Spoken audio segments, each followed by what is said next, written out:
everybody. Welcome back again to a little Austin Sports Weekend with Austin, the man here himself. We are here to talk a little NFL football. Yeah, we are already finished up with week 5. And we're heading into week 6. And we're heading into week 6. So we need to do a little recap of week 5. Started off with a dandy, didn't it? Oh, the Bucks-Falcons was a fantastic game.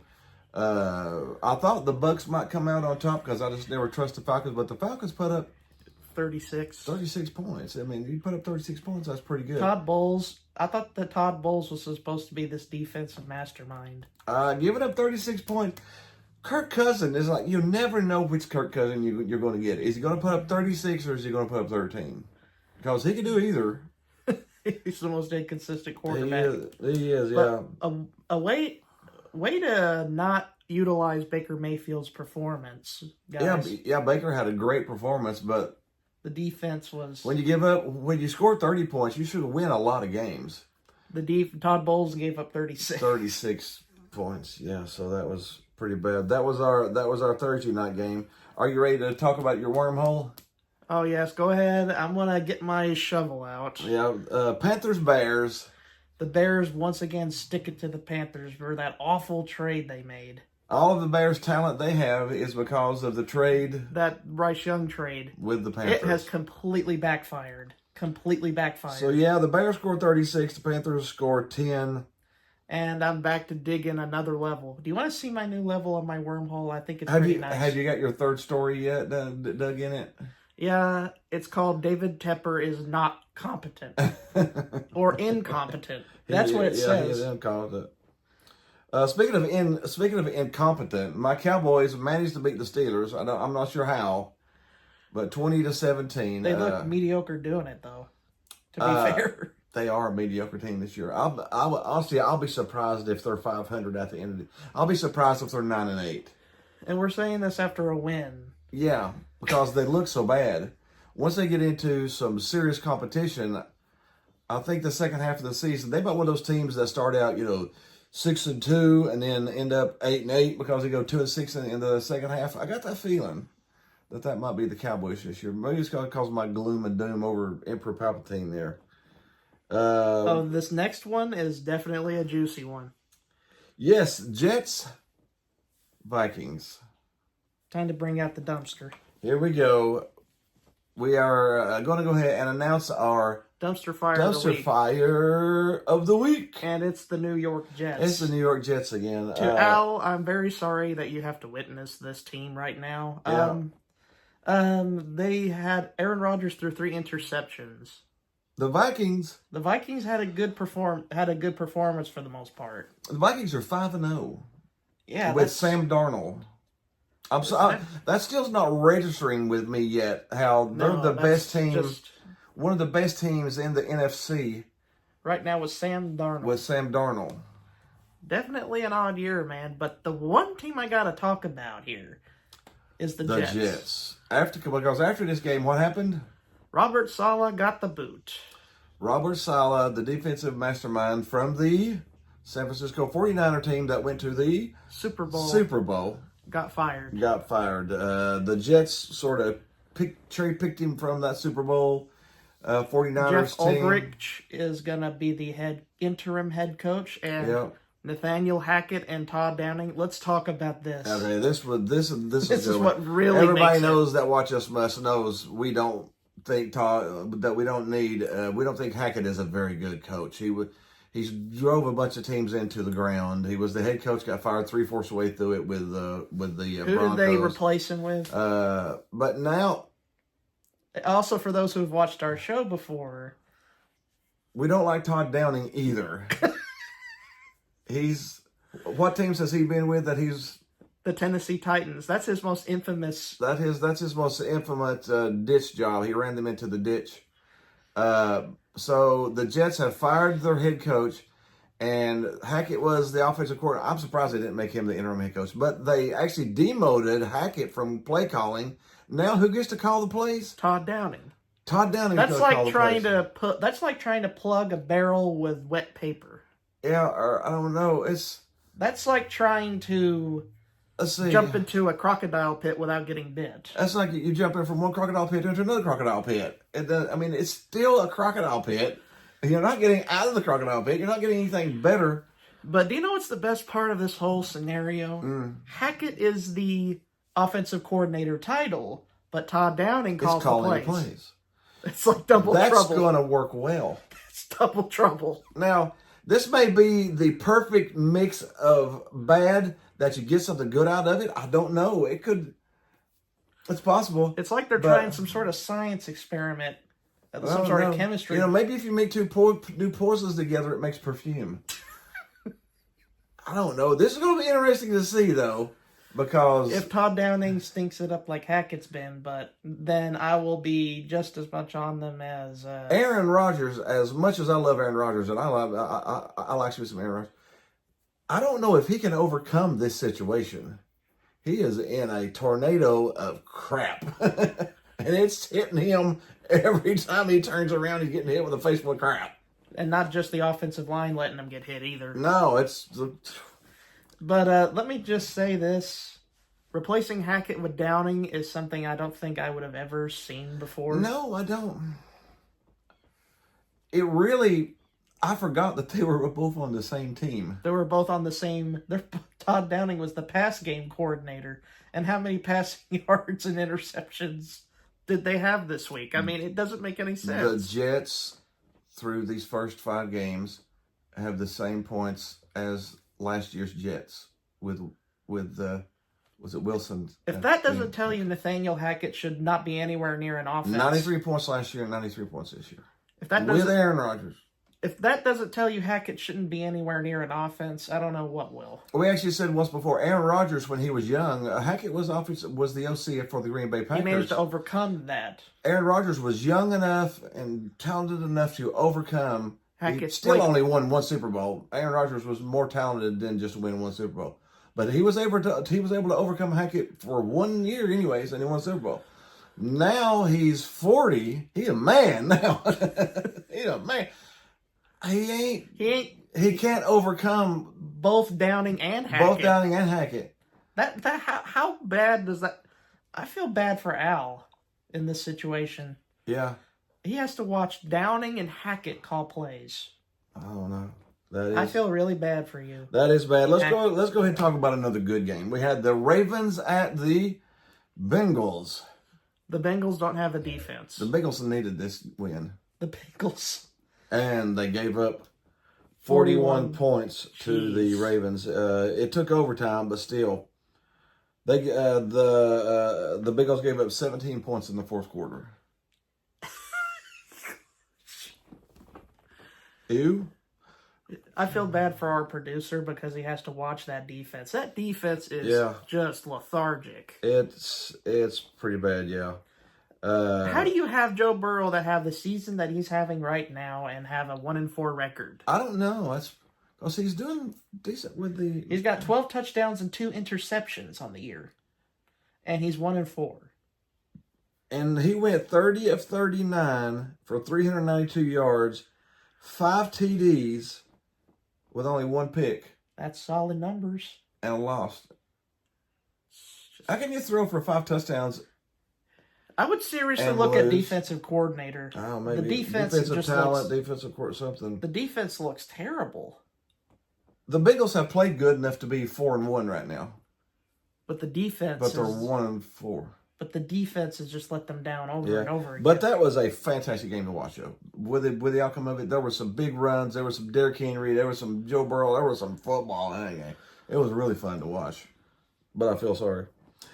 Colts, Jaguars. Jaguars went retro to their old 90s uniforms. I kind of appreciate that. And they finally got off the snide. There's no more winless teams. In the NFL. That's always a good thing, honestly. Yeah. So the Jags pulled it off against the Colts. We had the Dolphins, Patriots. Somebody had to lose it. And the Patriots had to lose it. Gerard Mayo's offense is very just not good right now. Gerard Mayo is a defensive-minded guy. He's going to need an offensive guy to come in and help him a little bit. We'll see sort of where that goes. We had the Browns, Commanders. This is the awakening. If the Commanders are going this way, then the Browns are going this way. And this is the perfect matchup of teams going woo by each other. Yep. Deshaun Watson, you need to cut him. At this point, you got to cut him. He's terrible, man. Cleveland is 1-4. Washington is 4-1.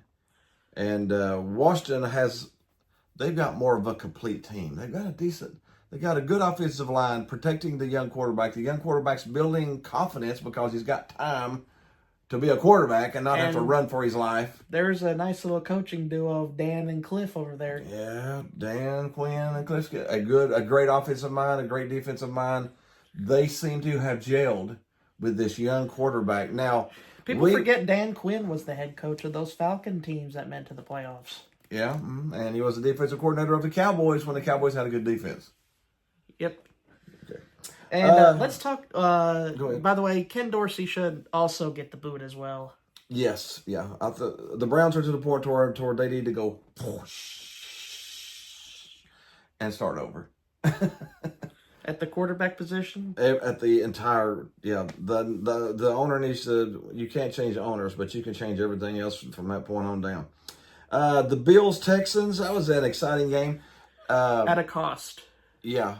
Nico Collins, their top target, is going to be out for 4 weeks with an IR this week. Now he had to put him on an IR for an injury, so he had the most passing yards in the NFL this year.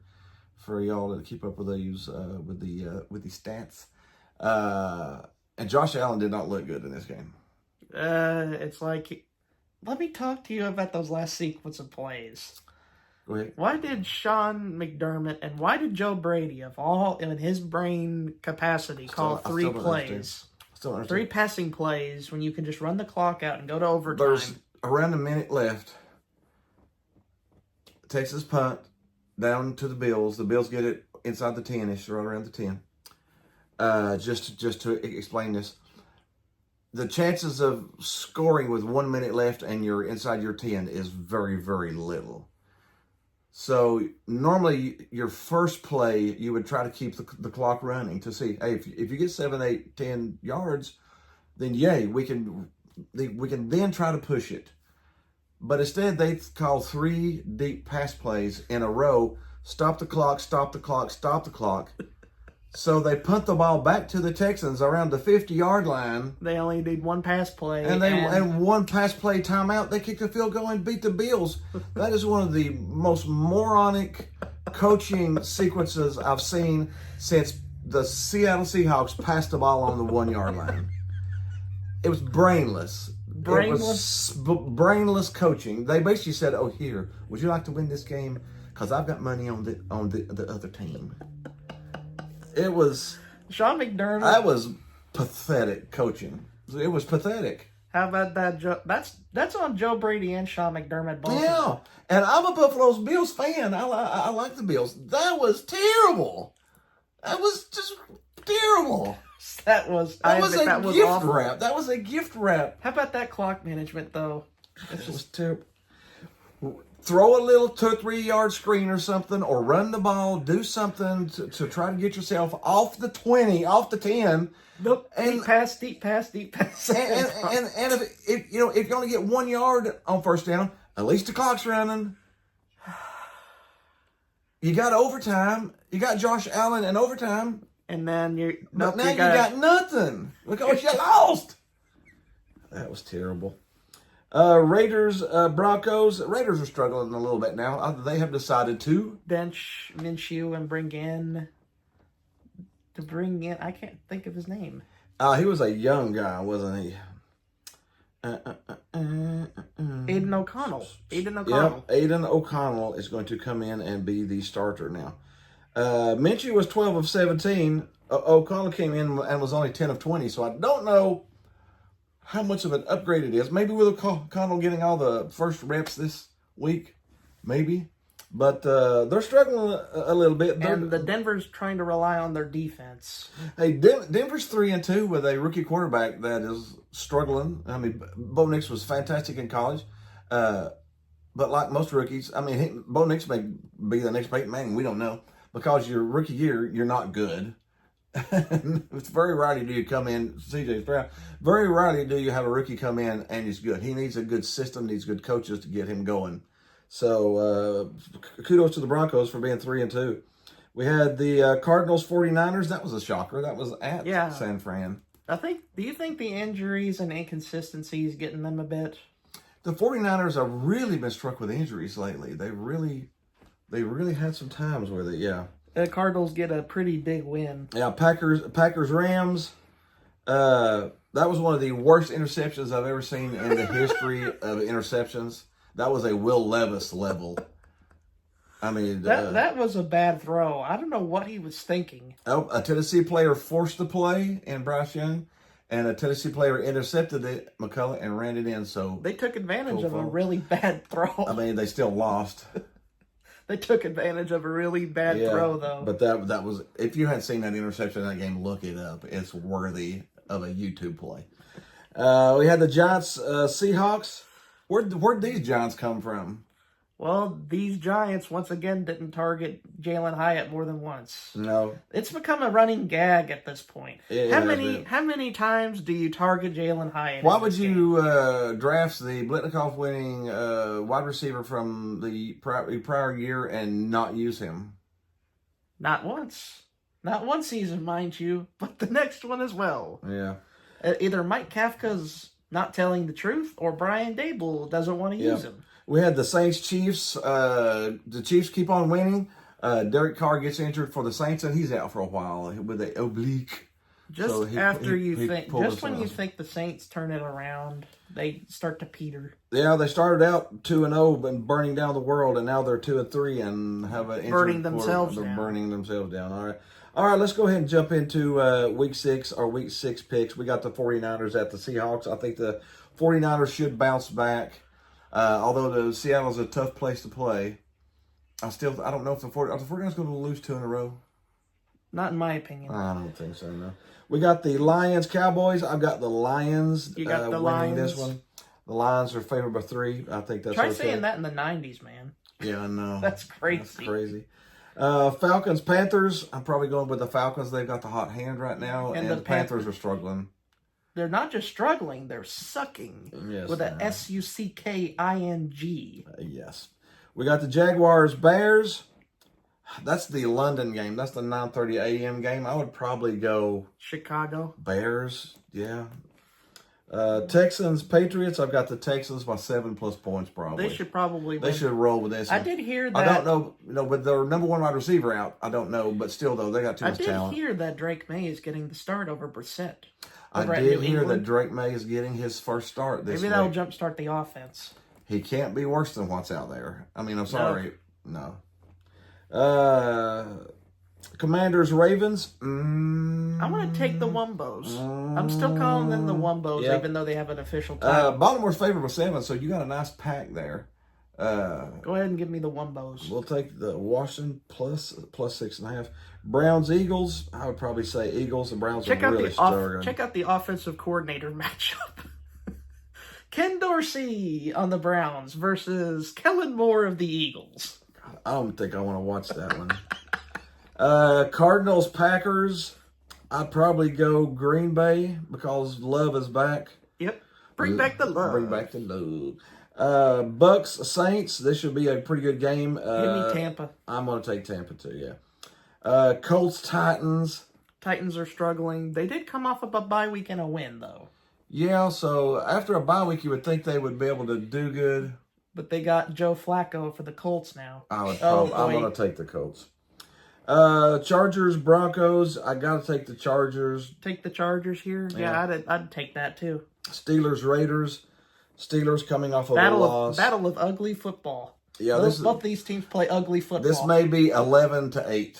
I mean, it may be a baseball score whenever this is all over with. But I'm going to take the Steelers. Bengals, Giants. I got to go with the Bengals. They can't keep on scoring 30 points and losing. You never know. Yeah, you never know. And then our Monday night game, Bills, Jets. How about that for a nice little... We're going to see what this new Jets shakeup looks like. That's going to be an experiment. Yeah, let's have the Todd Downing, Nathaniel Hackett duo offense. Surely to goodness, the Bills. We've been set. The Bills' window is closing. They need to capitalize. They gotta do it. They gotta do it. All right, that is the NFL this week. We hope you had a little fun with us. Be sure to hit the like button, the subscribe button, hit the groovy baby button over there somewhere, and we will see you next week.